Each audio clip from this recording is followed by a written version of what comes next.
The truth is, you probably have a terrible diet. And I'm not talking about the food that you're consuming. I'm talking about the social media, the content that you're consuming. But think about it like this. If you want a healthy body, what do? You consume healthy food. It's the same thing for your mind. If you want a healthy mind, what do you need to consume? Healthy content. And we live in an age now where the algorithm will show you exactly what your interests are. The algorithm feeds off of your emotions.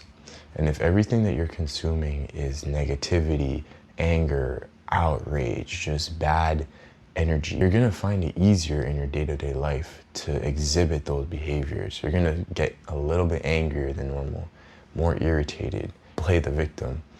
And there's a lot of content that's just overly sexualized and it changes the way that you move around in real life. You know, that's why you're comparing your relationship to this person's relationship. That's why you're comparing your lifestyle to someone else's lifestyle. The brain has a hard time distinguishing reality from fantasy or imagined reality. So if you think something, you probably experienced it. Like if you think of something that like bothers you or that's like cringy, you know, something that you did that was really awkward in like middle school, like you feel it physically, even though you're not in the moment. Typically what you speak and how you interact with the world is what shows up on your social media page. So it comes down to yourself too. It comes down to how you project yourself and how you represent yourself. And if you don't have agency or control over that, or you don't do it with intention, then you'll be shown things that are going to be to your detriment. Realistically, the social media algorithms are designed to keep you on the app as long as possible.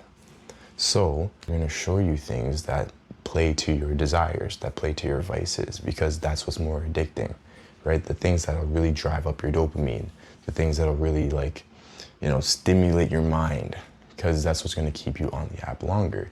If someone is telling you to, you know, improve yourself and like get better results in your health and your wealth and whatever, unless they package it in a way that's super high stim, most of the time it's just a scroll past.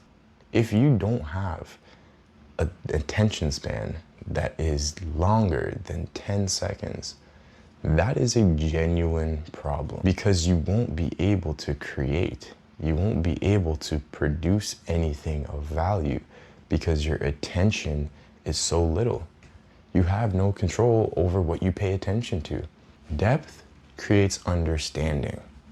So if you're only taking in bite-sized information or like small bits of information, you're not going into depth into a topic and you're not understanding how you can apply it to your daily life. You will barely grasp the concept of what you're learning. You know what I'm saying? If you want to optimize your mind, if you want to optimize your focus, if you want to do something that's more creative than consumptive, you need to actually work on that, like deliberately. You have to take time out of your day to move away from the short hits of dopamine, right? And there's a technique, it's called sublimation, where a lot of people do this. You would stare at a wall for like 30 minutes. Some people do it for 15. Some people do it for an hour. Some people even do it for 3. But what it does, it resets your kind of dopamine baseline so that the boring things are more interesting. A lot of the boring things are the things that are actually helpful.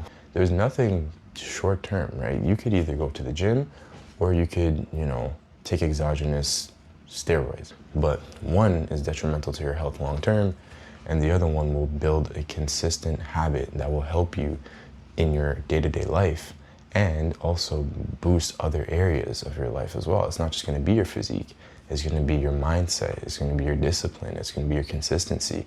It shapes who you are. It's not a shortcut. I'm not saying entertainment is bad. You should be able to entertain yourself, but I'm saying you need to do it with intention. You can't just be because the algorithm threw something in your face and you're there brain dead, like, oh, this looks entertaining. Like, examine why you're watching it.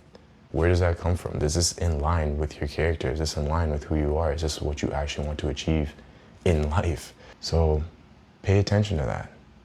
Develop the agency over your attention. Develop the choice of becoming more intentional with how you spend your time and where you put your focus. Anything tangible, anything valuable, anything that's worth looking at or exploring or learning more about is worth looking at in depth, especially yourself. Looking at yourself and understanding your motivations, understanding your drives, understanding your desires, and getting a sense of self-mastery takes time.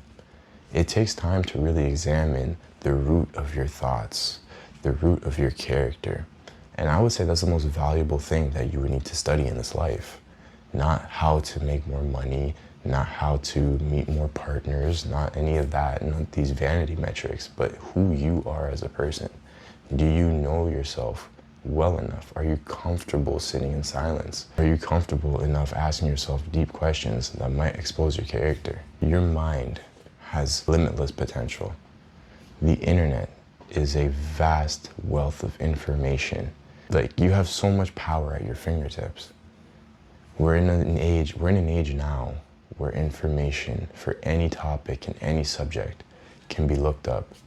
And with enough time and effort put towards building it, you can create so many things. Clean your mind, you know what I mean? Have a healthier mental diet, not just a healthier physical diet.